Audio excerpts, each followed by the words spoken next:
dulu makan. Nah, sini aja. Kenapa?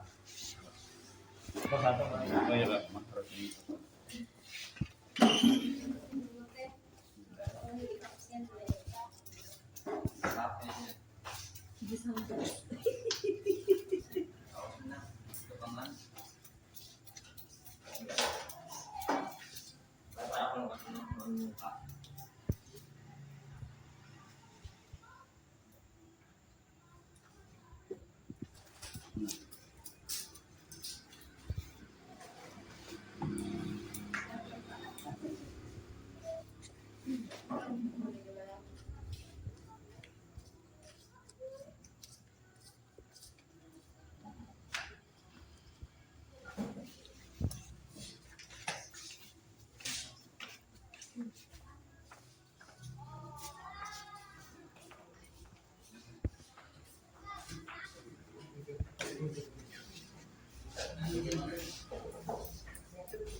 Lain Pak itu gitu. Lain deh. Lain jenisnya. Lain namun ini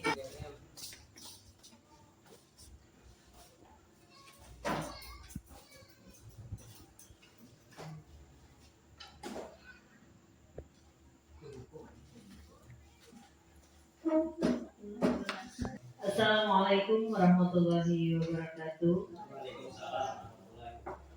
Selamat siang semuanya, selamat bergabung dalam acara pengimbasan diseminasi budaya positif yang akan disampaikan oleh Bapak Budi Lestari pada hari ini, hari Rabu tanggal 21 Agustus 2020.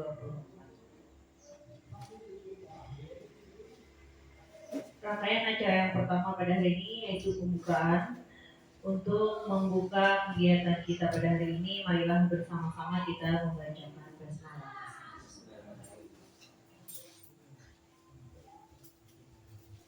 Baik, Bapak Ibu yang berbahagia, marilah kita masuki rangkaian acara yang kedua, yaitu sambutan Bapak Kepala Sekolah. Kepada Bapak kami persilahkan.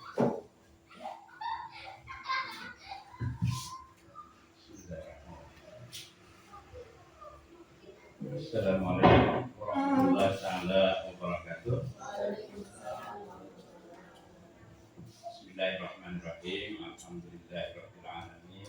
Wassalatu wassalamu ala asyrofil anbiya'i wal mursalin sayyidina wa maulana Muhammadin wa ala alihi wa sahbihi ajma'in. Wa ba'du. Alhamdulillah membuat ini dan semua selalu mendapatkan berkah saat kita dari Rasulullah sallallahu alaihi wasallam. Acara kita hari ini yang adalah masalah PNM mengenai aksi nyata budaya positif. Mudah-mudahan acara ini kita ikuti dengan sebaik-baiknya sehingga insyaallah mudah-mudahan menambah pengetahuan kita, insyaallah menambah berkah pada keberadaan khusus pengetahuan. Karena kewajiban memang umur dari goyang sampai goyang barat. Jadi alhamdulillah hari ini sama-sama juga dan berkah ini terus kita laksanakan ikuti sehingga membawa namanya kebahagiaan dan mengelola. Kemudian acara ini juga lancar dan mereka makan selalu melakukan ridha daripada Allah Subhanahu Wa Taala. Dan acara ini nanti Pak Budi selain kopi nanti ada lagi diskusinya. Alhamdulillah bersyukur bahwa sudah memberikan arahan ada mengenai insyaallah ibadah kerja di bulan September. Allah kalau sama yang baik dari kita mendapatkan berkah dari keberadaan dan Allah SWT kita terus berusaha. Ya, kita kami berikan makan dari taufik hidayah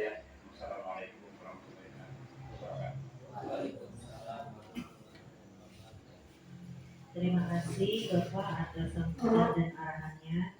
Bapak Ibu sekalian, mari kita masuki acara inti, yaitu pemaparan materi dari Bapak Budi Lestari dengan tema budaya positif. Kepada Bapak, kami persilakan.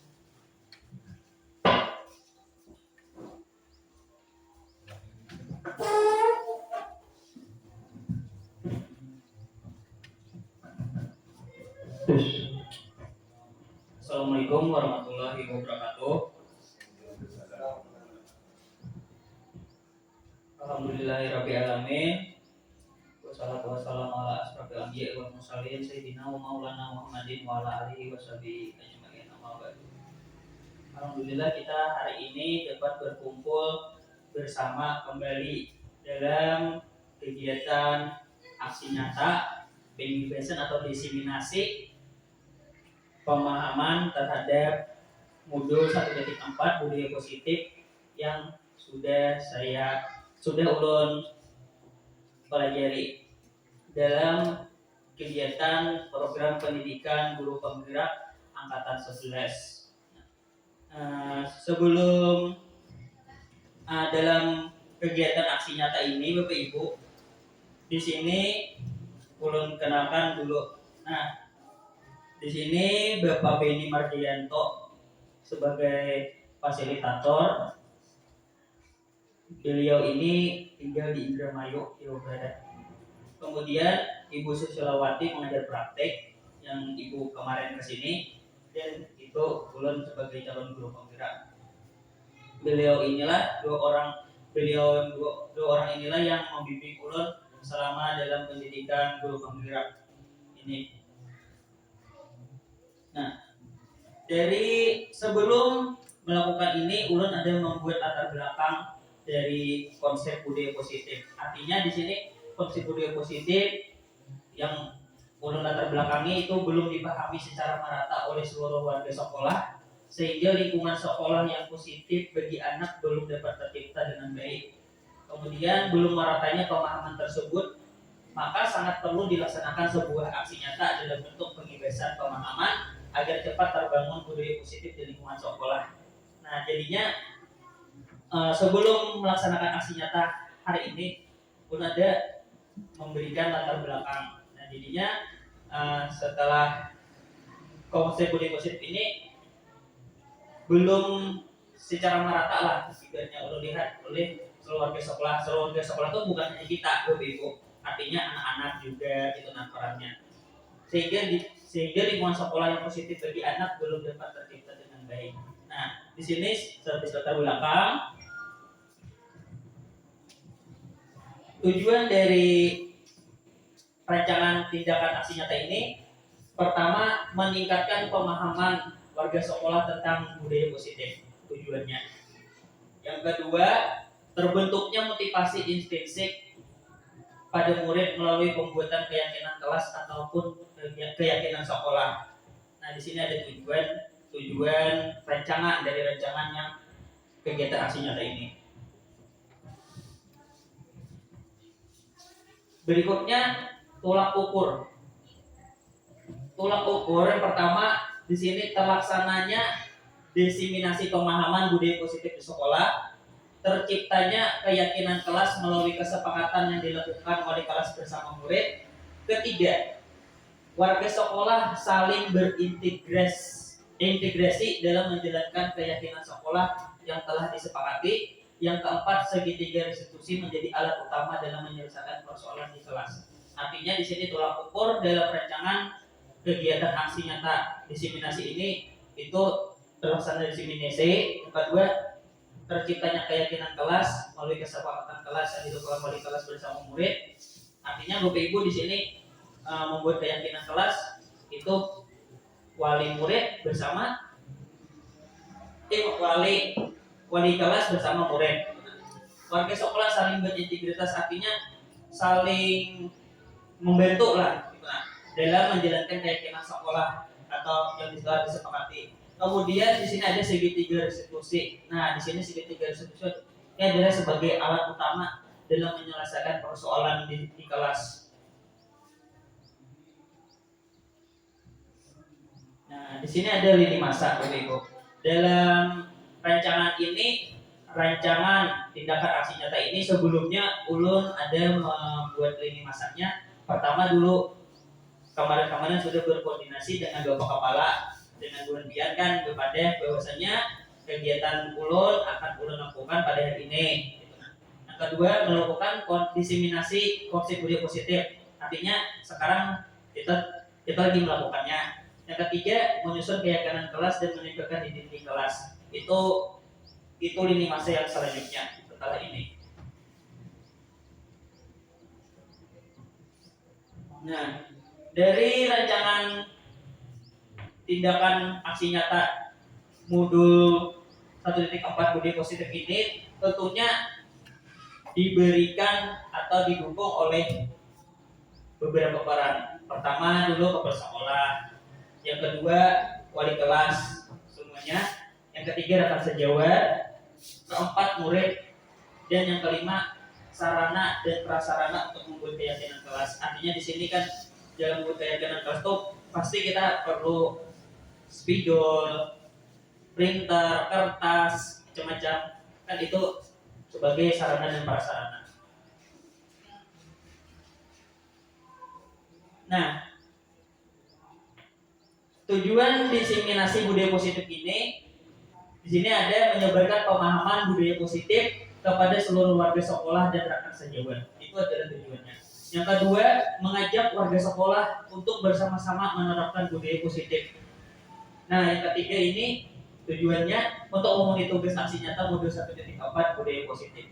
Nah, jadi sampai di situ artinya tujuannya itu menyebarkan pemahaman budaya positif kepada seluruh warga sekolah dan rekan sejawat yang sekarang kita laksanakan ini. Kemudian setelah ini kita akan mengajak warga sekolah bersama-sama lah kita menerapkan budaya positif tersebut di lingkungan sekolah kita ini. Nah, sebelum meneruskan kegiatan ini, ulun hendak dulu kita ice breaking. Nah, ice breakingnya ini karena apa? Kita sudah berkegiatan dari pagi, dari jam sebelum jam 8, akhirnya sini sampai jam setengah 12. Artinya kita sudah masuk mengajar, dan ini ditambah dengan kegiatan pengibasan ini, ulun hendak melakukan ice breaking dulu agar kiranya kita ini agar aktivitas otak kita ini lebih fresh lah Bapak Ibu.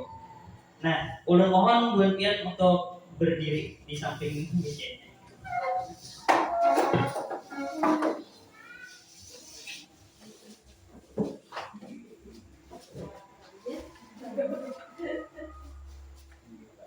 Yes.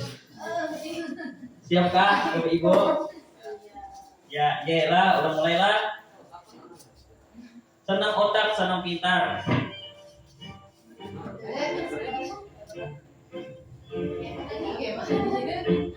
Ini.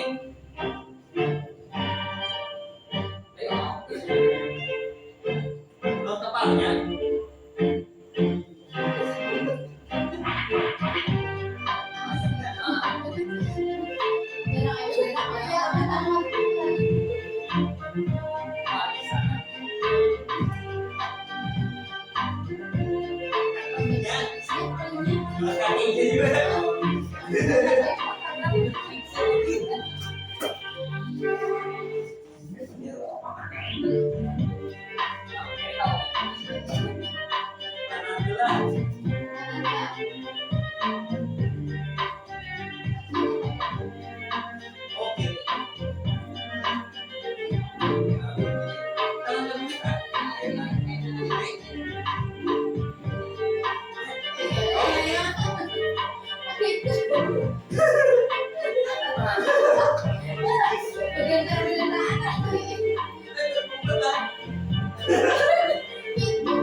apa kita?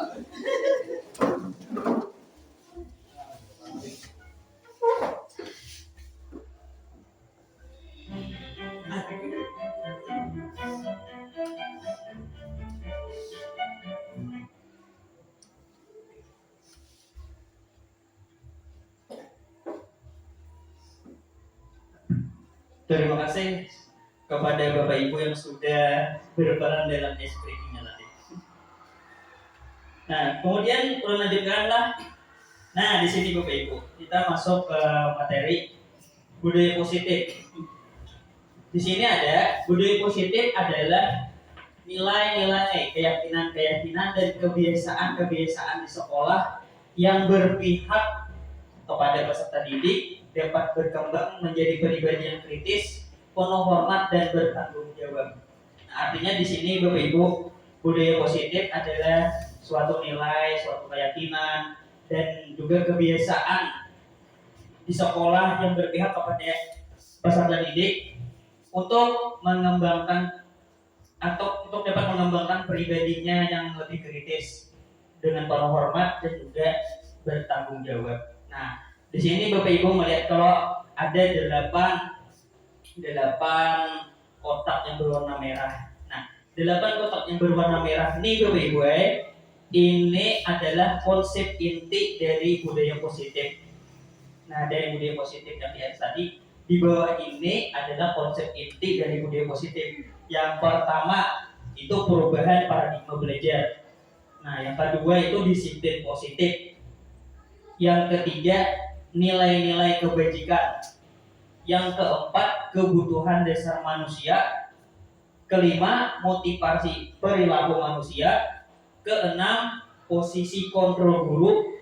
Ketujuh keyakinan kelas. Dan yang terakhir segitiga restitusi. Nah, jadi di sini kita masuk ke konsep inti yang pertama dari konsep budaya positif, yaitu perubahan paradigma belajar.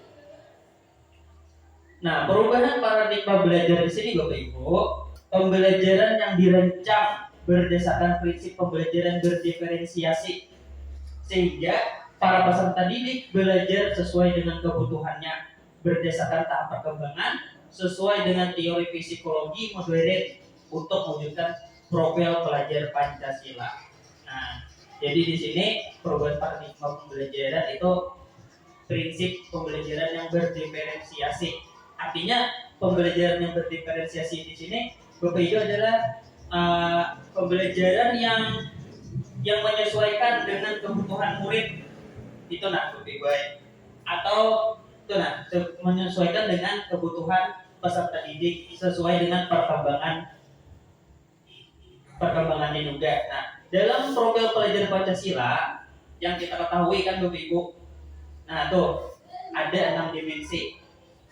Pertama beriman bertakwa kepada Tuhan yang Maha Esa dan berakhlak mulia. Yang kedua berkebinekaan global. Yang ketiga gotong royong, keempat kreatif, kelima bernalar kritis, dan keenam mandiri. Itu adalah 6 dimensi profil pelajar Pancasila.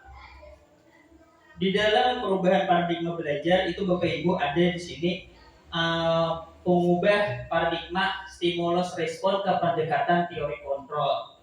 Artinya di sini Bapak Ibu stimulus respon dan teori kontrol. Di sini ada nih realitas kebutuhan kita sama, teori kontrolnya realitas kebutuhan kita berbeda. Artinya Bapak Ibu di sini misalkan nih kehidupan kita dengan keinginan kita nih lawan ke anak murid, kita maunya seperti ini nih anak murid, tapi anak murid kan biasanya tidak bisa nih yang seperti apa yang kita mau gitu. Nah, kita maunya anak murid bisa membaca dalam waktu 1 minggu. Artinya tuh dalam dirinya ini tidak bisa melakukan kebutuhannya tuh. Makanya kita realitas kebutuhannya berbeda. Semua orang melihat hal yang sama, setiap orang memiliki gambaran berbeda. Artinya di sini stimulusnya kita mencoba mengubah orang agar berpandangan sama dengan kita. Teori kontrolnya kita berusaha memahami pandangan orang lain tentang dunia. Di sini stimulusnya perilaku buruk dilihat sebagai suatu kesalahan. Teori kontrolnya semua perilaku memiliki tujuan. Orang lain bisa mengontrol saya. Nah, teori kontrolnya hanya Anda yang bisa mengontrol diri Anda sendiri. Di sini saya bisa mengontrol orang lain. Kemudian teori kontrolnya Anda tidak bisa mengontrol orang lain. Kemudian pemaksaan ada pada saat rujukan gagal. Di sini teori kontrolnya kolaborasi dan konsensus menciptakan pilihan-pilihan baru. Stimulus respon, mode berpikir menang atau kalah. Teori kontrolnya mode berpikir menang atau menang. Jadi Bapak Ibu, dalam stimulus respon kepada kata teori tadi, kita itu tidak bisa menyamakan apa yang kita inginkan kepada murid kita. Artinya di sini contohnya saja nomor 1, realitas kebutuhan kita sama. Yang apa yang kita menganggap kebutuhan realitas kita sama. Kita aja nih Bapak Ibu berbeda. Kalau kebutuhan realitas kita nih, ibaratnya kemampuan kita kan setiap orang pasti berbeda, bukan hanya kepada murid kita, masing-masing sebagai guru aja berbeda. Nah, artinya kita tuh tidak dapat berbeda lah dengan teori kontrol. Nah, ibaratnya tuh kita mengharapkan murid yang seperti ini, artinya murid tuh tidak bisa apa yang apa yang kita harapkan ibaratnya gitu.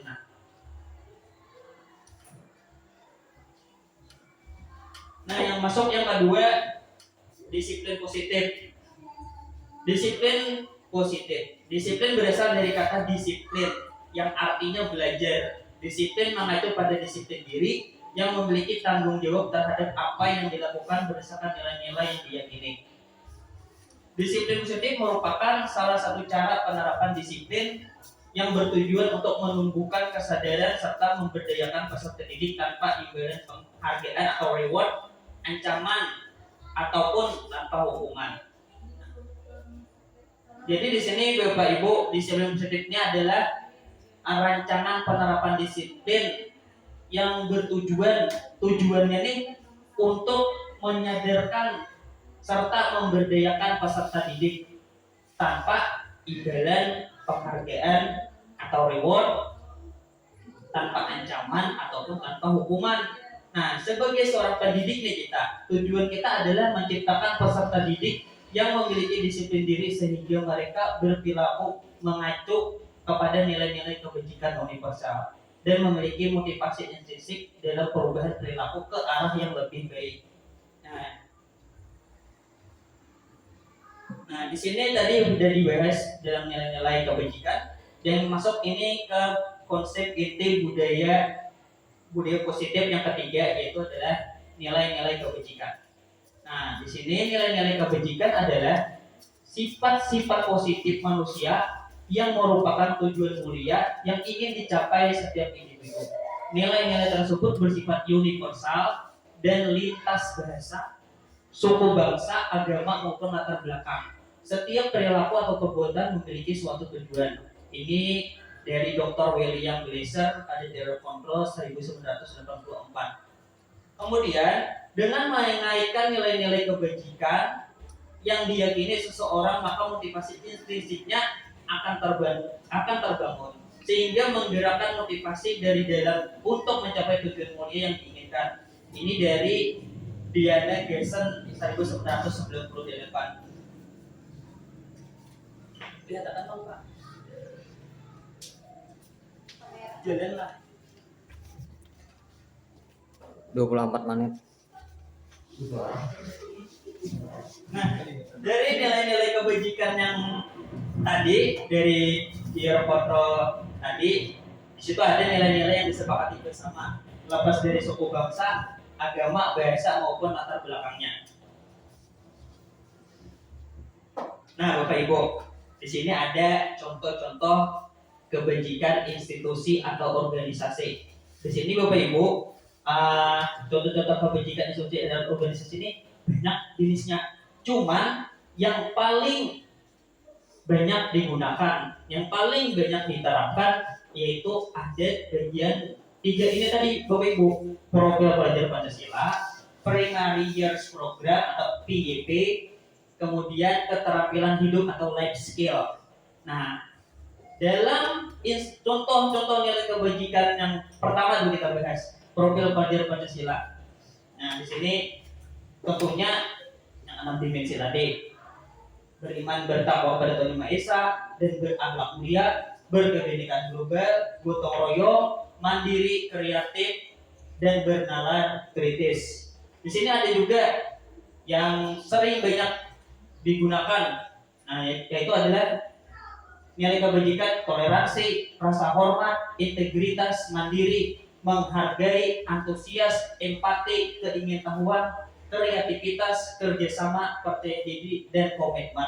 Kemudian ada yang life skill atau keterampilan hidup, itu yang sering juga dilakukan itu dapat dipercaya, lurus hati, pendengar yang aktif, tidak merendahkan orang lain, dan memberikan yang terbaik dari diri. Itu adalah contoh-contoh nilai kebajikan institusi atau organisasi. Padahal di sini Bapak Ibu banyak yang nilai kebajikan ini ada 8 macam atau 6 macam lah. Cuman yang kami pilih hanya 3 ini. Hanya 3 institusi atau organisasi, yaitu P3, Program Pelajar Pancasila, PYP, Primary Years Program, Life Skill atau keterampilan hidup. Nah, Bapak Ibu, kebutuhan dasar manusia. Nah, kebutuhan dasar manusia tadi itu ada 5 nih. Bertahan hidup, kasih sayang dan rasa diterima, kebebasan, kesenangan, serta penguasaan. Itu kebutuhan dasar manusia ini ada 5. Itu kebutuhan dasar manusia ada 5.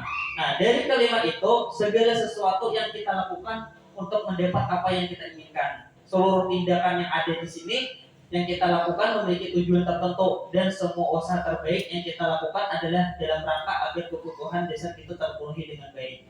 Nah, itu ada 5 tadi Bapak Ibu. Nah, di sini ada pembahasannya. Nah, 5 kebutuhan dasar manusia. Pertama dulu, bertahan hidup. Kita boleh pasti kebutuhan kita nih pasti ingin bertahan hidup. Bertahan hidupnya dengan makanan, dengan pakaian, dengan tempat tinggal, dengan keamanan, terutama juga dengan kesehatan. Nah, dengan bertahan hidup dan dengan kelima aspek ini itu adalah sebagai bertahan hidup. Nah, artinya kalau kita ada makan kita kalau bertahan hidup artinya. Kalau kita ada pakaian juga hendak wajib kita hendak kemana-mana, hendak wajib hendak bertahan hidup begana di rumah lah. Kemudian tempat tinggal, ada di tempat tinggal atau ada di naungan, ada kau juga kita bertahan hidup. Itu keamanan, iya juga, dan kesehatan yang utama. Gitu. Kemudian kasih sayang dan rasa diterima. Nah, di sini pasti kalau seberataan di sini membutuhkan kasih sayang dan rasa diterima. Nah, rasa diterima artinya di sini dalam kasih sayang dan rasa diterima kita itu merasa apa ya Bapak Ibu? Kalau kita tuh merasa kasih sayang dan rasa diterima oleh setiap pasangan gitu. Nah, rasanya apa ya? Rasa dipedulikan, rasa ada kerjasamanya, menjadi bagian dalam kelompok. Nah, itu adalah kebutuhan dasar manusia kita itu adanya kasih sayang dan rasa diterima. Di situ ada juga penguasaan. Penguasaan yaitu di sini harga diri. Kita terkadang memiliki merasa nih ada harga diri ya. Jadi merasa apa ya lah, asal merasa berkuasa lah itu. Nah, keinginan untuk dianggap. Nah, pasti kalau kita merasa atau apa yang kita lakukan tuh, apa yang kita kerjakan pasti keinginan kita yang untuk dianggap. Nah, penguasaan kita sebagai pemimpin. Pemimpin tuh banyak macamnya, di organisasi, di rumah, kan gitu lah, di sekolah, banyak berpartisipasi, kemudian diakui dan didengar. Nah, penguasaan itu. Kemudian kebebasan. Kebebasan di sini adalah mandiri. Artinya mandiri di sini Bapak Ibu, kita tuh beranjak dewasa kan biasanya pasti merasa lu anak bebas nih. Nah, ibaratnya tuh dalam kebutuhan dasar manusia tuh artinya bila memiliki rasa kebebasan tuh memiliki juga rasa jiwa mandiri. Kemudian memiliki pilihan. Nah, dapat memilih tuh itu memiliki kebebasan juga. Misalkan kita nih kayak kegiatan ulun umpat kan nih, umpat kan deh. Ada pindah daftar kan deh. Nah, itu kan memiliki kebebasan tuh. Ada memilih pilihan, mencoba hal yang baru. Nah, mencoba hal yang baru. Misalkan ada kegiatan apa ya lah, dinas misalkan melakukan kegiatan BMTek bahasa Inggris. Nah, pada semua ada bisa nih bahasa Inggris, mencoba hal baru. Apa kak? Nah, itu ibaratnya dari diri kita nih bebas loh kita hendak melakukan hal baru, mencoba hal baru gitu, atau bereksperimen, atau bisa juga kita di kelas misalkan mencoba hal baru dengan pembelajaran yang ada, kita gunakan lawan media-media belajar yang kita ulang sendiri gitu kan. Nah, itu suatu kebebasan. Nah, kemudian mampu mengendalikan arah dirinya, artinya tuh mampu membawa dirinya mana yang baik, mana yang buruk. Itu kebebasan diri kita seorang. Kelima yaitu adalah kesenangan. Nah, pasti di sini ingin kesenangan, pasti ada kebutuhan dasar manusia, ada yang merasa kesenangan. Itu dengan caranya bermain, umur itu artinya kebahagiaan, antusiasme dan tertawa. Nah, dari 5 kebutuhan dasar hidup tadi ini sangat berpengaruh kepada kehidupan kita, yaitu bertahan hidup, memiliki kasih sayang dan rasa diterima, memiliki rasa penguasaan, memiliki rasa kebebasan, dan juga adanya kesenangan. Nah, di sini motivasi perilaku manusia. Nah, motivasi perilaku manusia. Motivasi menurut Kamus Besar Bahasa Indonesia atau KBBI adalah dorongan yang timbul pada diri seseorang secara sadar atau tidak sadar untuk melakukan suatu tindakan dengan tujuan. Nah, artinya di sini motivasi itu terkadang kita merasa kalau itu termotivasi ya dari dalam diri kita yang kita sadari. Terkadang juga ada motivasi itu yang kada kita sadari itu timbul, kita termotivasi gitu kan untuk melakukan suatu tindakan dengan tujuannya misalkan apa yang kita inginkan gitu kan, pasti kita termotivasi. Nah, dari pengertian tadi ada motivasi perilaku manusia. Di sini Bapak Ibu ada yang dari luar, motivasi dari luar, ada yang motivasi dari dalam. Ekstrinsik itu yang dari luar. Nah, yang dari ekstrinsik itu dari luar, itu untuk menghindari ketidaknyamanan hukuman. Nah, yang kedua juga ada yang dari luar ekstrinsik untuk mendapatkan imbalan atau penghargaan dari orang lain. Kemudian dari dalam yaitu adalah untuk menjadi orang yang mereka inginkan dan menghargai diri sendiri dengan nilai-nilai yang mereka percayai. Nah, itu adalah motivasi perilaku manusia dari luar dan dari dalam diri. Kemudian selain dari luar dan dari dalam tadi, ada juga motivasi perilaku manusia, yaitu hukuman, konsekuensi, dan restitusi. Nah, di sini Bapak Ibu, motivasi perilaku manusia dari hukuman itu terkadang tidak terencana atau secara tiba-tiba. Kemudian murid tidak tahu apa yang akan terjadi atau tidak dilibatkan. Kemudian bersifat satu arah dan juga berupa hukuman fisik atau psikis. Kita nih Bapak Ibu pasti pernah menemui anak murid yang ibu-ibu membuat gaduh lah atau berkelahi lah. Nah, tiba-tiba nih kita kan secara kada sadar nih, pian nih besi papan tulis gitu, atau pian besi sampah, buang sampah, kan tuh hukuman kalau nih Bapak Ibu. Nah, kita sifat hukuman itu kita terkadang ada terencana dulu. Lawan dua tiba-tiba kita ingin langsung dalam otak kita nih, langsung memberikan hukuman gitu. Nah, kemudian bersifat satu arah, artinya anak-anak tuh berdua bisa menyepakati. Pasti kalau kita memberi hukuman nih bersifat satu arah, pasti ke pelakunya. Ya kalau jarang ke korban terkadang kita arahkan ke satu arah, artinya ke pelakunya. Nah, guru kalau jadi hukumannya bisa hukuman fisik atau psikis, artinya tuh bisa terkadang kan mau jangan lagi lah atau mencubit atau apa tuh fisik atau psikisnya terkadang dari kata-kata kita. Nah, dari segi hukuman, artinya motivasi perilaku manusia ini dari apa motivasi perilaku yang dari hukuman tadi kita ulun aja bang lah suah gitu nah bujur terkadang melihat anak-anak tuh nah apalagi soal mana misalkan kawannya menghukum tuh secara tiba-tiba langsung spontan, artinya tuh spontan kalau kita untuk namanya apa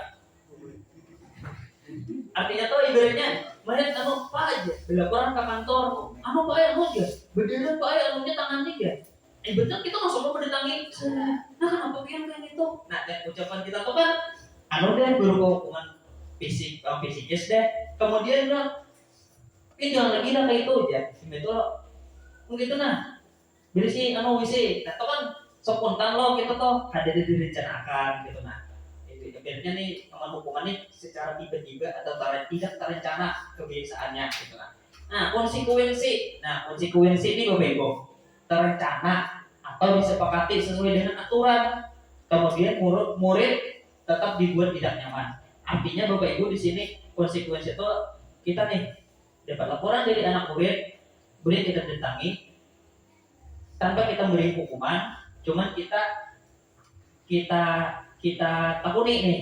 Nah, terencana artinya tuh disepakati aturan di sekolah ini seperti apa nih, nah gitu nah. Ada boleh kok bakal nah, artinya pian jangan bakal hina kayak di sekolah ini. Nah, itu adalah sudah terencananya dari keyakinan sekolah atau peraturan sekolah. Dari situ juga murid tetap dibuat tidak nyaman. Gitu. Kemudian yang berikutnya adalah restitusi. Nah, proses menciptakan kondisi bagi murid untuk memperbaiki kesalahan. Yang kedua adalah proses kolaboratif yang mengajarkan murid untuk mencari solusi. Artinya di sini Bapak Ibu, ulun sudah adakan semalam membuat tugas yang di kantor yang berdialog dengan anak-anak itu adalah tugas restitusi Bapak Ibu. Artinya dalam kegiatan itu kan kami praktikan nih dengan kelas 6, artinya tugas itu kan sama tuh yaya yang sering mengejek-ejek nama orang tuanya, itu kan hal yang tidak boleh nih. Di situ ulun tidak langsung menghukum dia, artinya ulun melihat nih dulu dalam segi video itu kita tuh kalau restitusi itu tidak langsung menghukum dia, artinya tuh kita menegur dulu. Nah jangan kada boleh kayak itulah anu kawan menyebati ngarang kuitan gitu kada boleh. Iya Pak. Kemudian beberapa hari misalkan kita menemui pulang nih ke anak-anak kita kayak itu nih, kita tegur pulangnya, pulang kan sebagai apa ya, negur aja nih, jangan ada memberi konsekuensi atau hukuman. Agar itu kan kita tegur kembali, kemudian ada lagi pulang nih, keesokan harinya yang membedel banget. Kawannya pulang berlepur, iya Pak emang yang berarti pulang, kawan ulun ya. Karena abu ulun yang berikut pulang nah di dalam konsekuensi itu ulun ada ucapakan nah tolong ulun padai ya jangan menyebati ngaran abah pian lagi lah. Nah kalau menyebati bagaimana mau gue panggil itu ibaratnya ulun konsekuensi, artinya tuh konsekuensi tadi yang sudah direncanakan tapi ibaratnya murid tetap dibuat tidak nyaman. Kemudian ini berbuat lagi nih sudah disampaikan nih biarlah makanya biarnya berbuat lagi di Pak ada hukumannya, Pak ada kesepakatannya, ada peraturannya kita di sekolah ini ibaratnya itu loh ini Pak ayahnya. Kemudian dia berbuat lagi nih. Nah kemudian ajar kalau segitiga restitusi ini adalah menciptakan kondisi bagi murid untuk memperbaiki kesalahan. Artinya tuh kita berkoordinasi atau berkolaborasi lawan ini nah bermandir berdua anak-anak pian jadi kayak ini terus. Kita ada mau juga gue manu anak-anak nih kita nih. Misalkan contohnya dia pun kalau satu inisialnya A, ibaratnya A. Nah, itu kan setiap hari mengulang masalah. Ya kalau boleh setiap hari mengulang masalah. Artinya tuh kita pada juga melihat ini tuh nakal. Kita tuh harus tahu gue dulu kayak apa latar belakang ini di rumah, latar belakang keluarganya kayak apa, di rumah kayak apa kayak itu. Nah, artinya tuh dari situ hanya kita kawal apa ya, memadainya tuh nah.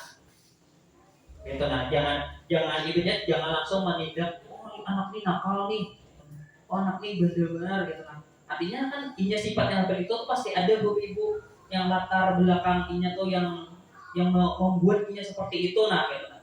Entah dari rumah, keluarga atau lingkungannya bisa juga. Nah, contohnya tadi kan saya belum membuat tugas kemarin itu kan pun menemukan oh yang ini adalah dia dari segi lingkungannya sering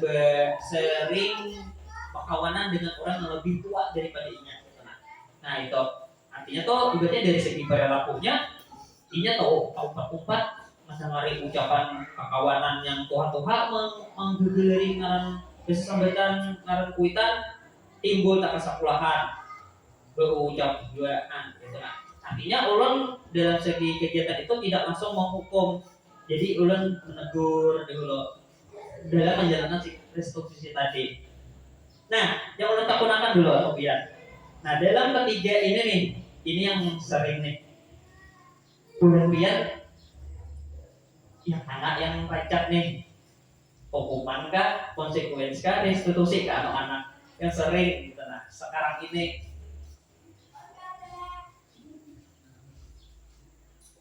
hukuman. Nah, di hukuman aja. Hukuman deh. Nah, itu deh. Nah, jadinya di sini ibu-ibu yang kita sadari nih dulu, hukuman, konsekuensi dan restitusi. Artinya tuh anak-anak yang sering kita lakukan kepada anak-anak untuk kenakalan inya bertindak melakukan hal-hal yang tidak baik di sekolahan, kebanyakannya kita melakukan secara hukuman dulu ya, kalau jarang kita melakukan secara restitusi. Nah itu nah hukumannya terkadang nanti gini bulan tadi secara tiba-tiba, apalagi kita kelihatan kesibukannya kak apakah melaporinya tiba-tiba kenapa pilih itu gitu. Kan tuh udah dari fisiknya sudah gitu nah paketnya kan gitu nah kenapa pilih itu gitu. Oh ibaratnya langsung menghukum udah nggak boleh lagi tuh aja lari lapangan 5 kali ya. Nah itu kan secara spontan gitu hukumannya udah aja merasa buatnya habis belajar ini iyalah mati ulun bujur ulun aja loh ini banyak ulun diri ulun aja nih sekarang ini buatnya lebih banyak ke hukuman juga ada ibaratnya menjalankan restitusi itu belum sepenuhnya ibaratnya dengan baik juga gitu nah. Jadi menyadari aja ulun hukuman yang sering ulun lakukan gitu nah gue dalam melaksanakan kadang kan di kelas gitu nah yuk jangan duduk lagi gitu, nah. Sudah gitu. Kadang kan menyuruh anak-anak udah pian tulis saja bapak tulis ibaratnya terus akhirnya jangan berjalan-jalan gue gitu nah ibaratnya memberi hukumannya spontan deh artinya itu nah ada dia yang terencana ada konsekuensinya terencana restitusi dia maginya ibu kita menyatakan kondisinya kita panggil kadang kita panggil anaknya panggil orang tuanya juga gitu nah itu sebagai restitusi. Nah di sini bapak ibu kalau hukuman itu sifatnya negatif bapak ibu. Nah contohnya kayak ini dari awas kalau dilakukan lagi ya nanti awas kamu. Nah itu kan ibarat itu fisikisnya langsung gitu nah itu mudiknya mudik paksaan. Kemudian konsekuensi tadi netral artinya tidak memihak tidak sana tidak antara ke sini atau ke situ lakukan apa yang saya katakan. Nah artinya teh netral tadi berarti biarlah tahu peraturan keyakinan kelas kita iya tahu apa saling menghormati dengan teman. Nah, artinya di sini pian harus tuh menghormati kawan. Artinya di sini adalah stimulus respon. Dan tadi nampak murid dibuat tidak nyaman ya. Kemudian restitusi. Nah, di sini positif. Artinya tuh ini yang paling baik adalah restitusi. Nah, dari ketiga aspek ini yang paling baik adalah restitusi. Di mana ini sifatnya adalah positif. Di situ di dalam restitusi ini adalah ada pertanyaan nih, apakah hal ini yang sesungguhnya yang kamu lakukan? Kita menakuni nih anak-anak, kenapa nih naktian kayak ini? Bapak tagur berapa kali? Tetapi yang melakukan kayak ini, gitu. Anu Pak Ai bernyak, bikin mengurangi alasannya tuh. Ulun Pak Ai, murah bener tuh ngelakuinnya. Nah, kenapa di murah kayak gitu? Ibaratnya. Sebab kenapa pian ibaratnya?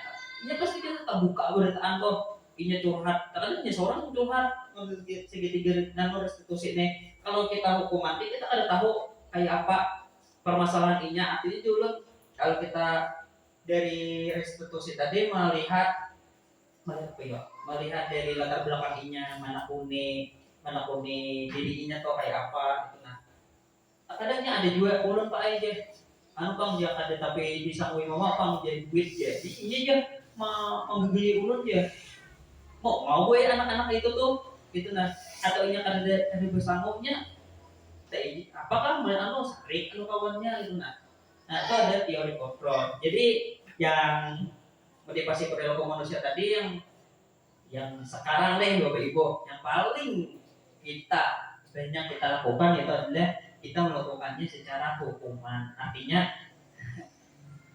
kita bersama-sama lah gitu. Nah, menemukan teori kontrol ini, menemukan perilaku kita ini untuk menjadikan anak-anak sejarah restitusi.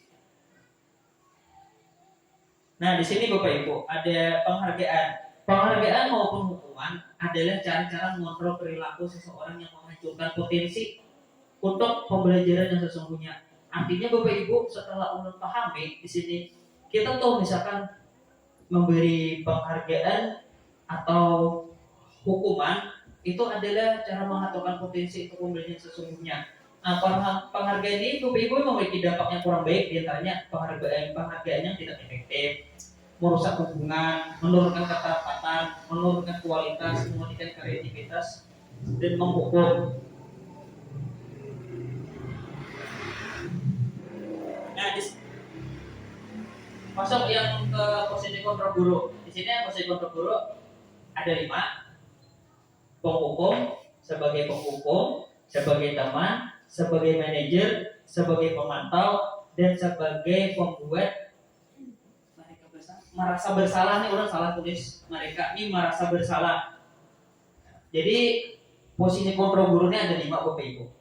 Sebagai penghukum, sebagai teman, sebagai manajer, sebagai pemantau, dan sebagai pembuat merasa bersalah. Bukan mereka orang salah ketik. Gitu nah. Dari kelima posisi kontrol ini, nah di sini ada. Nah, di situ ada motivasi, guru berbuat, guru berkata, ada hasil. Itu ada motivasi eksternal, motivasi intrinsik. Ada identitas ganda, ada identitas berhasil atau sukses. Perilaku kontrol negatif, perilaku kontrol positif, dan kontrol diri. Jadi di Bapak Ibu, dalam 5 posisi kontrol tadi, sebagai penghukum nih, sebagai penghukum tuh Bapak Ibu kita nih kepada murid sebagai penghukum, artinya tuh kita termasuk dalam identitas yang gagal, di mana menghardik, menunjuk-nunjuk dan menyakiti dan menyindir. Itu kalau kita berbuat sebagai penghukum, tadinya pian jangan kayak itu menyindir atau menyindir inya. Ulun rancang itu juga menyindir inya. Jika ulun itu baik juga gitu nah, menyindir inya gitu nah. Kemudian kalau kamu tidak melakukannya, saya akan. Nah, tuh ibaratnya tuh ada baik juga. Nih, misalkan pilih kan melakukan anu aja, misal aku ini bapak anulah. Nah, itu guru sebagai penghukum, artinya tuh identitasnya gagal, perilaku kontrolnya negatif Bapak Ibu. Nah, kemudian di sini guru sebagai pembuat merasa bersalah. Nah, berceramah menunjukkan kekecewaan yang mendalam. Artinya kita terkadang nih, mau kayak kecewa nih. mode kayak ini nih gege, kenapa nak pian kayak itu? Padahal nak kayak bapak malah jeri lapah ini ibaratnya muha kita tuh mode muha sedih lah. Padahal kan kita mau hendak mencari sifat ini apa inya nih. Sekira inya tuh paham lawan apa yang kita lakukan tuh pada inya. Padahal di situ bapak ibu termasuk dalam identitas gagal. Nah, pada motornya negatif. Nah, kemudian kalau dari perkataan kamu sudah mengecewakan bapak ibu. Nah, ibu atau bapak. Nah, kita berucapnya kayak itu adalah kita sebagai posisi kontrol guru yang membuat anak merasa bersalah. Bapak anaknya kecewa lawan pian ibaratnya. Bapak anaknya sangat kecewa ibaratnya kayak itu. Jadi itu kayaknya tak ada dalam dirinya tuh. Ibaratnya tuh ada baik ibaratnya identitasnya gagal. Kemudian sebagai teman. Nah, ini sebagai teman itu membuatkan alasan-alasan untuk murid-muridnya. Nah, artinya di sini bapak ibu kita nih, apa yuk pak jo ulun jo ada kawan, ya kayak pian nih, kayak mode ide lah gitu nah. Tahu kan ibenya kayak kawan bener tuh ini menganggap kita gitu nah. Kemudian dari segi guru berkata, lakukan untuk bapak ibu, ya sudah nanti bapak ibu bantu bereskan. Artinya tuh kita menggininya sama lo kita mau kawan lo ibenya. Pak anaknya di situ kok kena ulun menggini pian. Artinya ibaratnya kada apa-apa nak kayak punya PR toh ibaratnya kita kerjakan pian ibaratnya toh kan ibaratnya sebagai anak penampilan kontrol positif sih cuman identitasnya berhasil. Kemudian pemantau. Nah, guru sebagai pemantau menghitung dan mengukur apa peraturannya gitu kayak itu.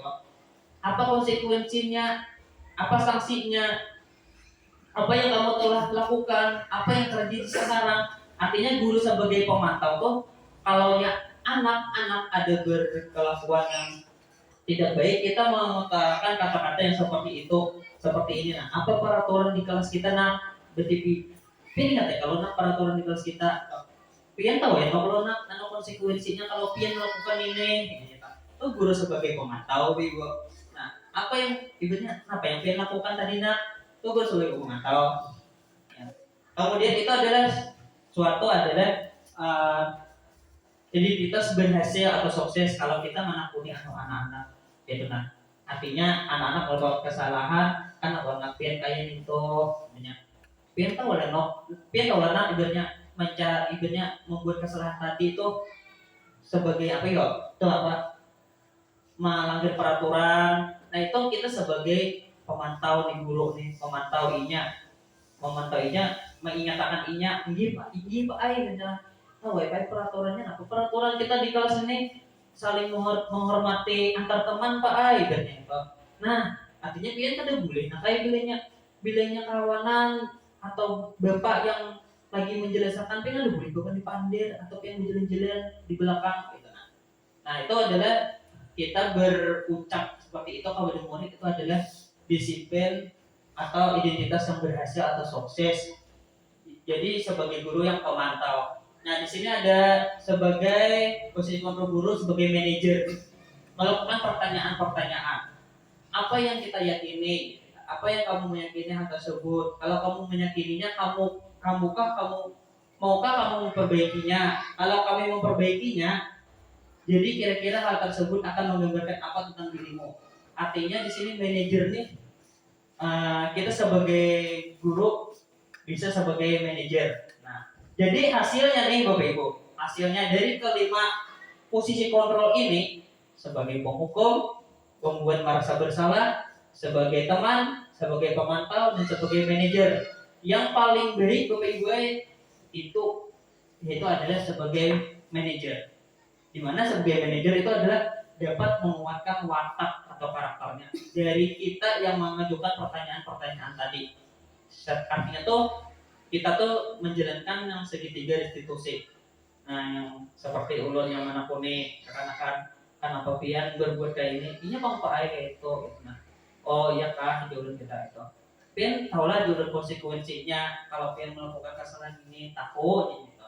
Kenapa pian melakukan ini aja? Ini bang macam-macam lo nyaman. Artinya kita yang paling baik dari 5 posisi kontrol guru ini adalah manajer. Itu karena ingin karena akan menguatkan watak atau karakter anak tersebut. Nah, keyakinan kelas. Nah, di sini keyakinan kelas. Nah, sekarang nih Bapak Ibu, keyakinan kelas ya. Mengapa keyakinan kelas bukan peraturan kelas? Nah, ini kita aja nih mau ulah peraturan kelas atau harus. Nah, padahal itu adalah keyakinan kelas. Nah, di sini adalah keyakinan kelas sesuatu yang diyakini bersama yang berasal dari penyatuan pikiran untuk menjadi nilai-nilai kebaikan untuk diturunkan di kelas-kelas. Artinya keyakinan kelas ini adalah yang kita yakini yang dari anak nih keyakinan kelas itu kita kada mau kita maulah seorang keyakinan kelas. Keyakinan kelas itu adalah dari anak yang ia utarakan, inya yang anak berulang mengenai keyakinan kelas. Bila inya melanggar, dari inya melanggar seorang. Gitu. Nah, keyakinan kelas bersumber dari nilai-nilai positif yang dimiliki murid, harapan yang diinginkan murid, dan harapan guru pada muridnya. Keyakinan kelas berupa kalimat positif, lugas, mudah dipahami, dan bisa ditinjau untuk dikembangkan. Nah, artinya keyakinan kelas ini dari murid tuh nilai positif yang dimiliki murid, harapan murid, keyakinan kelas tuh. Jadi kita mulai keyakinan kelas teh, kita menakuni murid. Yuk kita boleh keyakinan kelas tinggi Pak. Nah, Bapak harapan apian utarakan keyakinan kelas buat pian, keyakinan kelas sakit pian. Apa nak? Ya bisa kan? Jangan jangan bermainan di dalam kelas, jangan berpandi-pandir, jangan makan di saat pelajaran. Kan utarakan dirinya toh. Nah, dari situ tuh kita bisa menampung semuanya. Nah, misalkan dari 20 nih, totalnya keyakinan kelas kita utarakan. Nah, kita pilih yang mana yang lebih dominan di kelas kita. Itu kadangnya ada jangan menjenguk kawan ke kelas sebelah aja. Kadang ada kan keyakinan kelas tuh yang diucapnya tuh ada mendominasi. Kita pilih yang mendominasi di kelas kita. Nah, di sini dalam pembentukan keyakinan kelas. Di sini ada 6. Pertama bersifat abstrak, kedua dibuat dalam pernyataan positif, ketiga sedikit saja agar mudah diingat, keempat berupa pertanyaan universal, kelima sesuai dengan kondisi kelas dan sekolah sehingga mudah diterapkan, keenam semua warga sekolah atau kelas dilibatkan dalam pembuatan keyakinan kelas. Artinya dalam pembuatan keyakinan kelas ini ada keenam ini, harus ada keenam aspek dalam pembuatan keyakinan kelas. Nah, langkah-langkah pembuatan keyakinan kelas. Nah, di sini langkah-langkah pembuatan keyakinan kelas. Pertama, berdiskusi memunculkan peraturan-peraturan yang perlu ditaati warga kelas. Artinya kita tuh dari kita lebih boleh mana keyakinan kelas tuh dari murid kita anuakan mengingat. Nah, nih kita ulah keyakinan kelas di kelas 6 misalkan loh. Apa nih keyakinan kelas atau peraturan-peraturan yang pian hendaki? Jangan bermainan Pak, jangan ini macam-macam loh. Kita catat dulu dari 7. Kadang ada mengutarakan seikung ada 5, ada 3 macam-macam loh. Catat kita catat. Nah, kemudian dari hasil yang kita dapat tadi, yang kedua kita ubah peraturan-peraturan tadi menjadi kalimat yang lebih positif. Artinya contohnya nih Bapak Ibu, jangan buang sampah sembarangan. Nah, itu nomor 1 keyakinan kelasnya. Misalnya nih Ibu Ica, jangan buang sampah sembarangan Pak.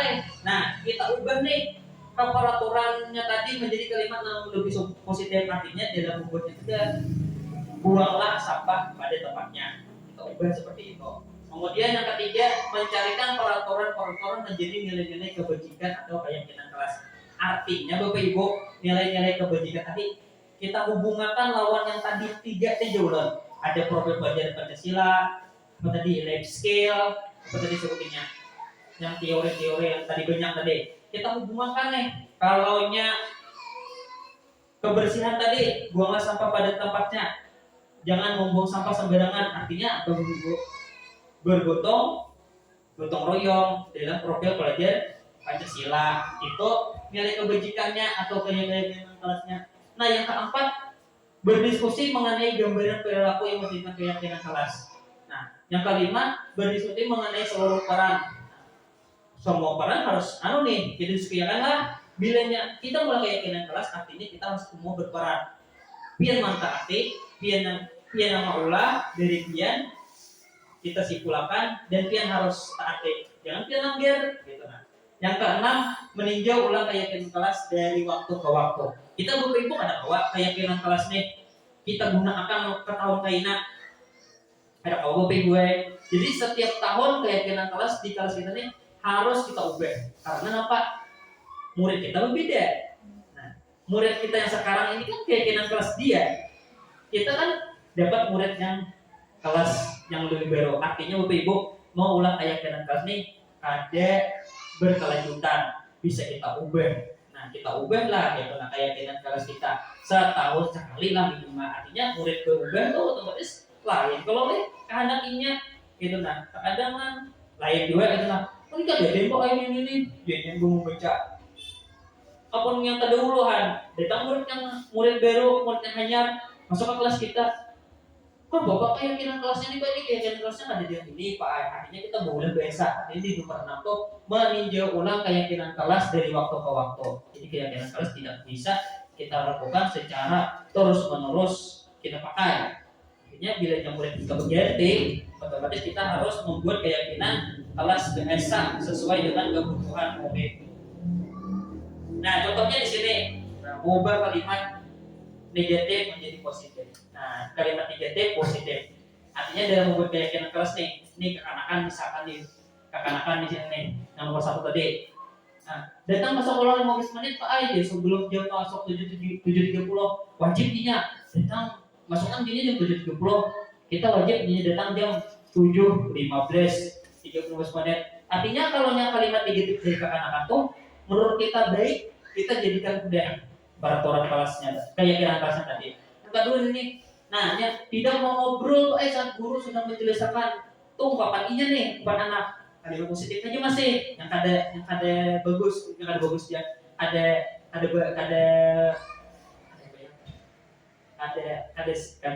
rapi lah ya kena.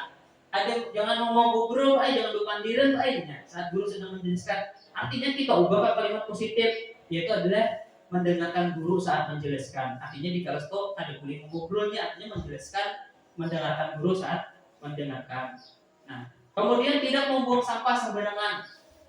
Tuh dari anak-anak nih. Artinya di sini kita ubah kalimat positifnya itu buanglah sampah pada tempatnya di dalam keyakinan kelas. Kemudian di sini memakai seragam sesuai jadwal dan menggunakan sepatu. Artinya kita merasa nih, oh pas aja nih, kita samakan aja tanpa ibu gitu nah. Kemudian membawa minum sendiri dari rumah, air bening, susu atau jus sama juga misalkan kau aja gitu nah.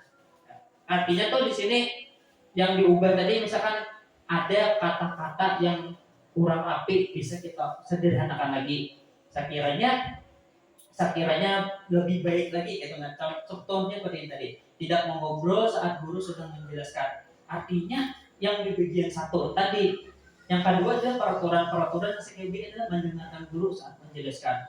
Sama yang ini tidak membuang sampah sembarangan, yaitu kita ubah peraturannya secara baik adalah kata-katanya buanglah sampah pada tempatnya. Ini yang kalimat negatif ini kebanyakannya dari anak-anak yang diutarakan dari dalam dirinya. Di kalimat positifnya tadi adalah kita diskusikan kepada anak-anak yang baik. Kita juga diskusikan, oh ini enak jadi jadinya artinya ada boleh membuang sampah sembarangan, artinya buanglah sampah pada tempatnya nakai, tulisannya di keyakinan kelas. Nah, ini keyakinan kelas ulun. Nah, di keyakinan kelas 6. Nah, di sini ada ulun mengambil profil pelajar Pancasila dalam membuat keyakinan kelas 6. Nah, di sini dalam profil pelajar Pancasila ini tidak ada bernalar kritis, cuma mengambilnya di profil pelajar Pancasila. Di situ ada beriman, bertakwa kepada Tuhan Maha Esa, yaitu melakukan berdoa sebelum dan sesudah pelajaran dan menghormati juga menghargai semua warga sekolah.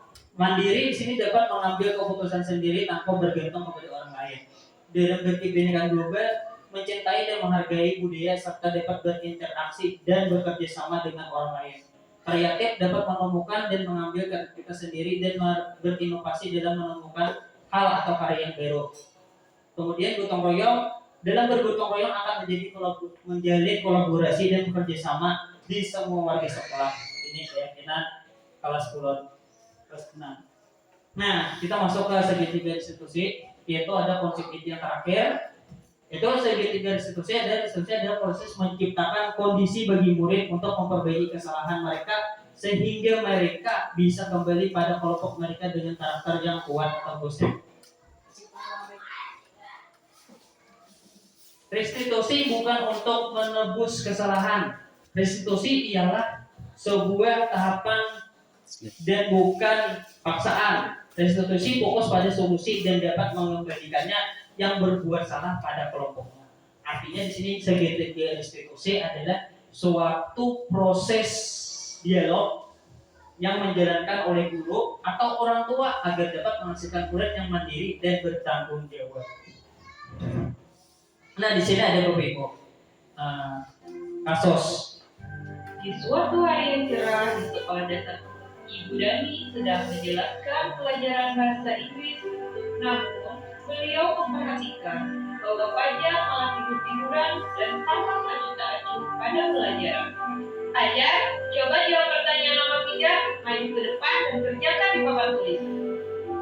Fajar pun tampak malas-malasan dan sampai di depan papan tulis pun, Fajar hanya diam terpaku sambil memegang buku bahasa Inggrisnya dan memainkan spidol di tangannya. Fajar, makanya jangan tiduran. Lain-lain perhatikan. Sudah sana, guru kembali. Anak-anak, kira-kira siapa yang bisa? Fajar pun kembali duduk di bangkunya. Hal seperti ini sudah seringkali terjadi pada Fajar. Seperti tidak memperhatikan, acuh-acuh, dan nilai-nilai yang tidak selalu baik untuk pelajaran bahasa Inggris. Pada saat ditegur oleh Ibu Dani, Fajar hanya menjawab, "Tidak tahu." Ibu Dani pun menjawab lirik, "Gimana kamu Fajar? Kamu tidak kasihan sama ibu ya? Ibu sudah capek-capek mengajarkanmu. Tidak membingkai sama ibu." Dan Fajar pun dia membisu. Nah, tadi video tentang Fajar dan Ibu Dani. Nah, di sini Bapak Ibu, posisi kontrol apa yang diambil oleh Ibu Dani dalam pendekatannya kepada Fajar? Nah, di sini posisi kontrol yang dijalankan atau yang diambil oleh Ibu Dani dalam pendekatannya kepada Fajar dia sebagai pembuat mereka bersalah. Artinya ada Ibu Dani model lirik. Kenapa pilih Fajar aja? Kalau nilai pikiran ya ini kan artinya tuh Ibu Deni di sini sebagai pembuat merasa bersalah kepada anak tersebut. Nah, jadi di sini ada keterangannya. Belum tulis ini. Gimana kamu Fajar? Kamu tidak kasihan sama ibu ya? Ibu sudah capek-capek mengajarkan kamu, tidak kasihan sama ibu. Dan Fajar pun diam bisu. Nah, di sini dari kasus yang kita lihat tadi, kasus Fajar dan kasus dengan Ibu Dani tadi, artinya Ibu Dani ini pada artinya kepada Fajar sebagai pembuat mereka bersalah, karena dalam dialognya itu terdapat kata-kata yang seperti melirik, artinya tuh merasa bersalah lah itu kepada anak, melirik lah itu. Nah, gimana kamu Fajar, kamu tidak kasihan? Itu ibaratnya bapak ibu kita sebagai merasa bersalah, membuat anak merasa bersalah nih, beliin kita kayak itu nih, mana nih biar kada bisa nih belum nih ibaratnya. Maka bapak udah melajari ini 6 bulan belum bisa biar ibaratnya. Ibaratnya itu tuh teori kontrolnya tuh yang negatif pak ibu atau gagal, nah, sebagai pembuat mereka bersalah. Jadi yang gagal tadi adalah sebagai penghukum dan pembuat mereka bersalah. Teori kontrolnya. Nah, di sini membaca sikap Fajar, kira-kira kebutuhan apa yang diperlukan oleh Fajar? Kebutuhan yang diperlukan oleh Fajar adalah kasih sayang, rasa diterima, dan mencari perhatian. Nah, di sini ada Bapak Ibu segitiga restitusi. Kalau kalian ada melihat di Google atau kali ini, nah ini adalah segitiga restitusi. Segitiga restitusi adalah yang pertama menstabilkan identitas, validasi tindakan, dan menanyakan keyakinan. Menstabilkan identitas adalah bagian dasar dari segitiga, bertujuan untuk mengubah identitas anak dari orang yang gagal karena melakukan kesalahan menjadi orang yang sukses. Nah, di sini validasi tindakan, setiap tindakan kita dilakukan dengan suatu tujuan, yaitu memenuhi kebutuhan dasar. Kalau kita memahami kebutuhan dasar apa yang mendasari sebuah tindakan, kita akan bisa menemukan cara-cara paling efektif untuk memenuhi kebutuhan tersebut. Menanyakan keyakinan. Nah, di sini menanyakan keyakinan adalah segitiga restitusi. Yang ketiga, teori kontrol mengatakan bahwa kita pada dasarnya termotivasi secara internal ketika identitas sukses telah tercapai, langkah pertama, dan tingkah laku yang salah telah divalidasi, langkah kedua, maka anak-anak siap untuk dihubungkan dengan nilai-nilai yang dia percaya dan berpindah menjadi orang yang dia inginkan. Nah, dalam segitiga restitusi ini ada 3 tahapan berikut. Nah, di sini dalam menstabilkan identitas, berdasarkan prinsip membuat kesalahan adalah sebagian dari proses pembelajaran. Menggeser identitas murid dari identitas gagal ke sukses. Jangan mengkritik murid yang sedang mengalami identitas gagal. Nah, contohnya di sini pertanyaannya seperti ini: membuat kesalahan suatu yang wajar. Nah, jadinya kita tuh menjalankan segitiga restitusi, menstabilkan identitas. Ada nih kasus anak nih, yang tuh maka ibaratnya membuat kesalahan piani, ibaratnya melakukan kesalahan piani wajar aja kalau nak ibaratnya gitu. Nah, itu ibaratnya mau menstabilkan identitasnya, artinya tuh yang hara timbul jadi santai hatinya. Kemudian manusia ini kayak ada Jepang yang sempurnanya. Ibaratnya kita tuh mengucap anak-anak gitu loh. Ibaratnya tuh atau ada kesalahan atau apa, itu kekurangan apa. Menstabilkan identitas itu artinya kita membuatnya tuh rasa tenang gitu. Nah, dengan kata-kata kita manusia ini kayak ada yang sempurna. Atau yuk kita bisa memperbaiki masalah ini bersama-sama. Gitu. Nah, kemudian saya tidak menyalahkan kesalahannya, tapi terus memperbaiki masalah ini. Apakah saat ini kamu telah menjadi orang yang baik untuk dirimu sendiri? Nah, kemudian yang berikutnya, validasi tindakan yang salah. Nah, di sini guru akan bergeser dari pemikiran stimulus respon menjadi proaktif. Nah, dari yang tadi Bapak Ibu, menjadi yang proaktif. Mengenali dan mengakui kebutuhan murid ini dapat memperbaiki hubungan dengan murid. Pertanyaan-pertanyaan disampaikan dengan nada suara tidak menghakimi dan tidak memojok. Artinya di sini ada pertanyaannya, kamu nakai bisa saja bertindak lebih gegabah dari ini. Artinya kayak ulang sama toh, Bapak hargai nakai yang seperti ini. Bapak gin amunnya seperti kamu nih pasti ibaratnya juga sarik nakai ibaratnya toh. Itu ibaratnya dalam validasi tindakan. Kamu bukan melakukannya tanpa suatu alasan tertentu. Kamu melakukannya karena mempertahankan sesuatu yang penting. Mungkin kamu bisa mempelajari suatu perilaku baru yang lebih efektif, bersediakah kamu mempelajarinya? Itu adalah pertanyaan-pertanyaan kepada murid sebagai langkah kita dalam validasi tindakan yang salah. Nah, ini yang sudah terakhir. Menanyakan keyakinan kelas. Nah, di sini termotivasi intrinsik. Saat perilaku tervalidasi dan identitas sukses telah stabil, maka murid telah siap mengaitkan keyakinannya dengan tindakan yang salah. Nah, di sini ibaratnya menanyakan keyakinan ini, misalkan pian tahu lah nak, pian salah, tinggi tahu gue aja. Pak ayah salah ulun. Nah, di sini nih yang harus. Nah, pian tahu lah melanggar keyakinan kelas kita. Takut itu dulu tinggi Pak ayah ulang melanggar keyakinan kelas kita. Nah, keyakinan kelas pian yang pian langgar nak, berarti pian mengganggu kawan tadi di kelas saat belajar. Pak ayah kadang menghargai kawan, ada saling menghormati kawan Pak ayah. Nah, artinya di sininya tuh membuka lah udah menanyakan keyakinan kelasnya. Ini ingat kan deh. Kemudian kita anukan, nah kamu nakai ibaratnya dia nih sudah melanggar keyakinan kelas kita di dalam saling menghormati antar teman. Artinya nakai kada boleh lagi nak lah kayak itu ibaratnya ini Pak ayah. Nah, jadinya dalam menjalankan segitiga restitusi ini, anak-anak gue ibaratnya tuh dengan meyakinkan itu, mengaitkan keyakinannya dengan tindakan yang salah. Artinya dengan menjalankan segitiga restitusi ini, anak-anak tuh kita dapat mencari jalan keluar ataupun solusinya lah karena kenapa ini kayak ini.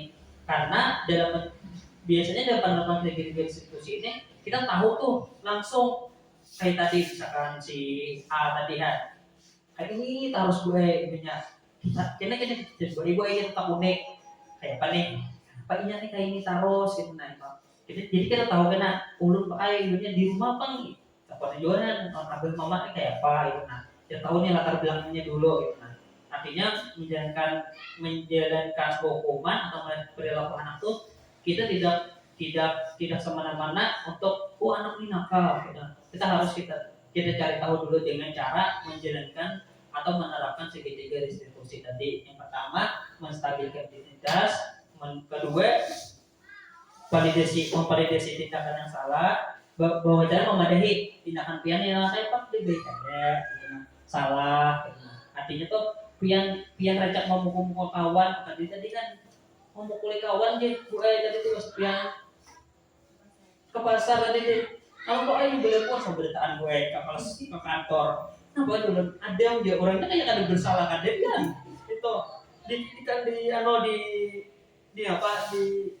di lapangan dia lihat orangnya kayak ada bersalah ada nih jualan dia gitu padahal kawannya belapor beritaan mau nih kepala ulun gue nah ini kan di sini kan nih di situ kayak si ada tadi kalau di sini tindakan yang salah artinya kita bukan nakpian masih tujuh melalui kawan. Nah, di sini kita menakuni. Kemudian hanya di sini hanya kita tokohkan keyakinan kerasnya.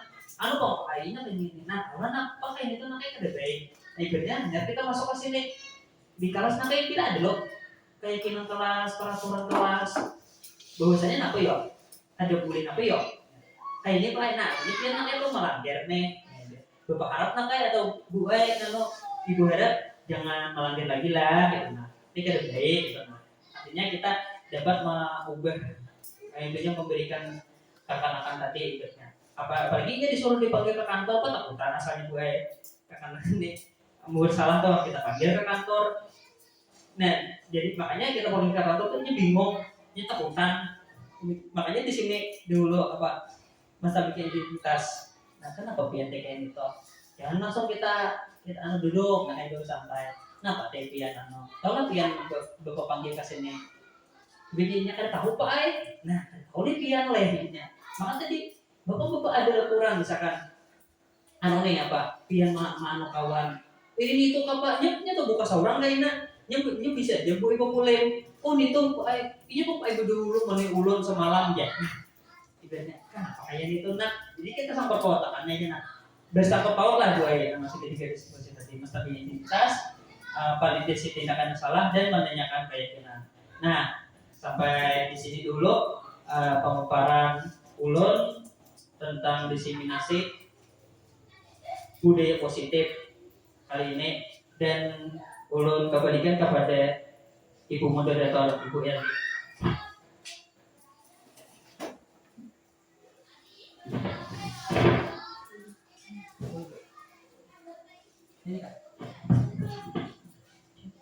Terima kasih Bapak Budi Lestari atas pemaparan materi mengenai disiplin budaya positif. Nah, dari kegiatan hari ini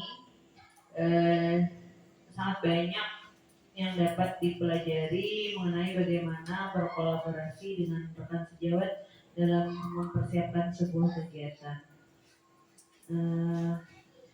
Kemudian juga paradigma pemahaman dari peserta diseminasi mengenai keyakinan kelas dan segitiga restitusi dalam bentuk budaya positif mulai muncul. Paradigma lama yang selama ini diyakini ternyata tidak sepenuhnya benar. Mungkin itu yang dapat disimpulkan dari kegiatan hari ini. Untuk mengakhiri kegiatan kita hari ini, marilah kita berdoa bersama yang akan dipandu oleh Bapak Wawan kepada Bapak dipersilakan.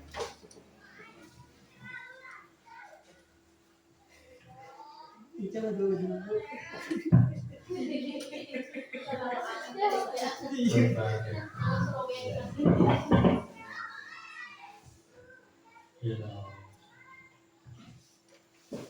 Amin ya Allah rabbil alamin. Bismillahirrahmanirrahim.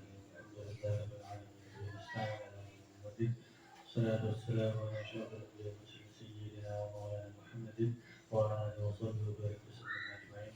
اللهم اغفر لنا ذنوبنا ولوالدينا وارحمهم كما ربنا صغارا ولجميع المسلمين والمسلمات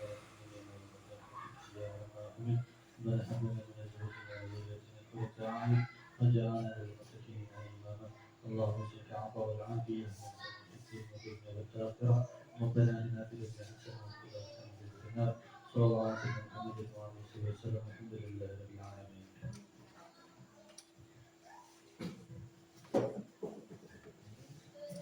Demikianlah kegiatan kita hari ini. Marilah kita tutup dengan bersama-sama mengucapkan hamdalah.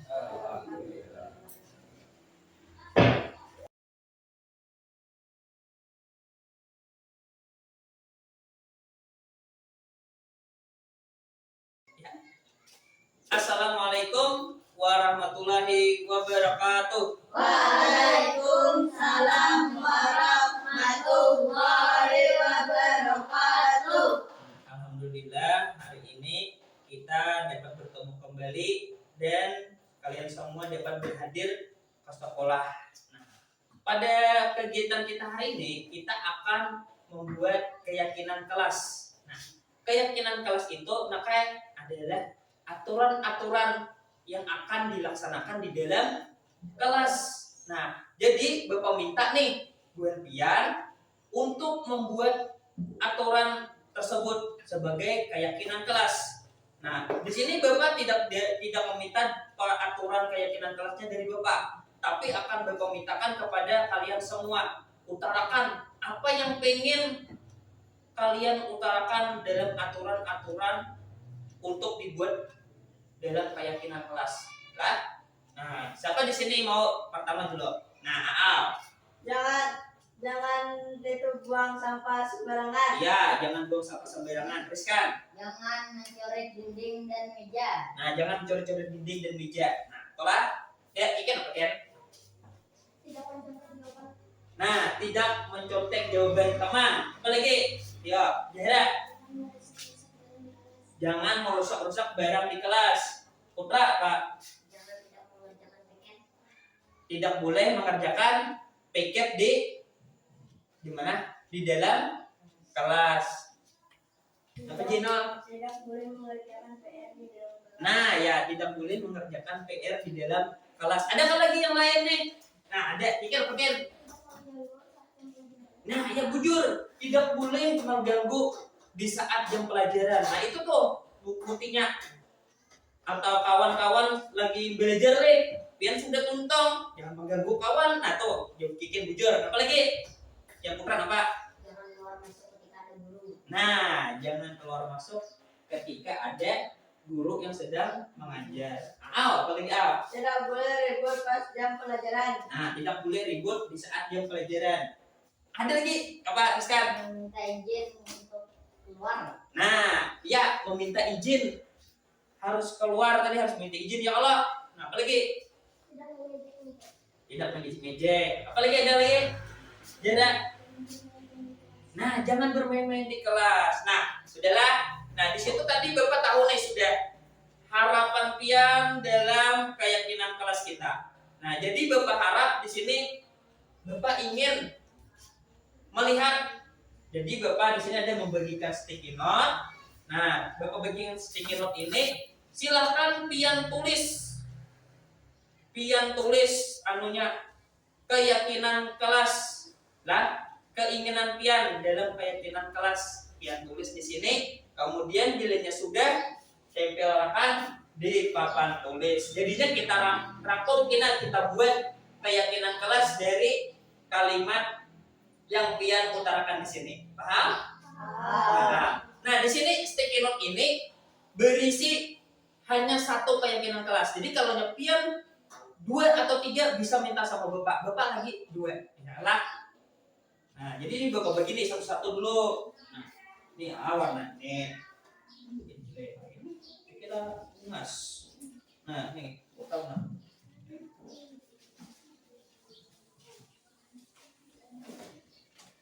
Warna pink ada di sini. Waduh. Ya, kita pilih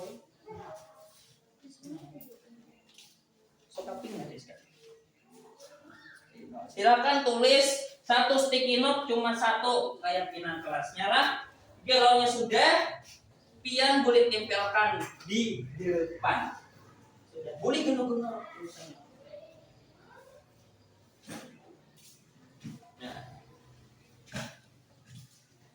Nah, udah kan sekarang belum tuliskan. Nah, kita tempelkan di sini lah. Kemudian dari orang kita yang pertama lurus dulu kita lah. Sudah, yuk tempel sini.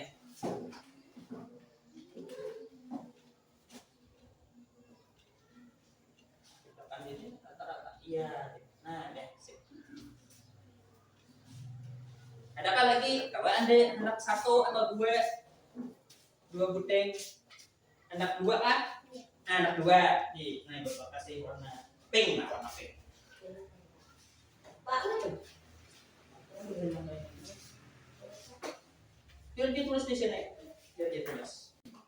Nah, sudah kalau Bun Pian tadi menyebutkan apa-apa yang ingin diutarakan atau ingin disampaikan dalam membuat keyakinan kelas. Kemudian Bapak minta tadi juga dibuatkan atau dituliskan nih di sticky note di sini.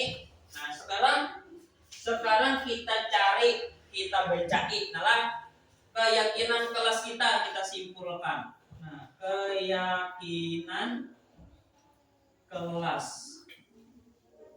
kita.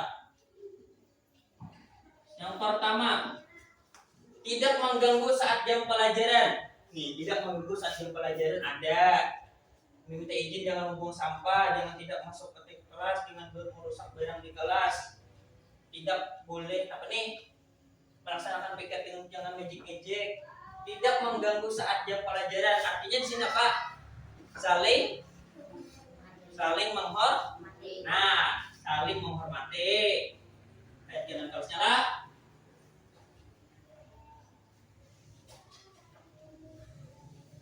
Yang kedua, ini ada sudah. Tadi ini tidak boleh keluar masuk kelas. Ada tadi Bapak juga menyambat. Nah, ini sama. Tidak boleh keluar masuk kelas. Ini sama juga nih. Nah, saling menghormati. Meminta izin mau keluar, jangan bermain-main di kelas. Yang ini juga. Saling menghormati juga. Sama nih. Saling menghargai. Tidak boleh ribut saat jam pelajaran. Nah, artinya tidak boleh ributnya apa? Saling menghormati.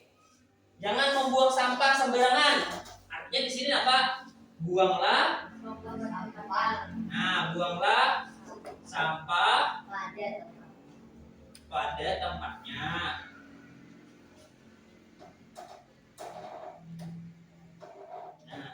Ada jangan membuang sampah sembarangan. Meminta izin mau keluar. Nah, ini sama nih. Ini apa?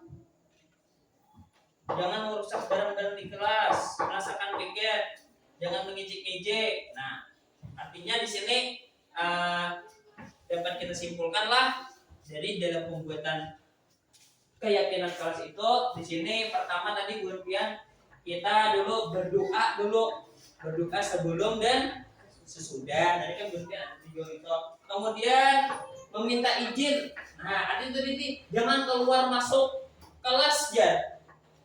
Dan berpadah atau lain apa tuh?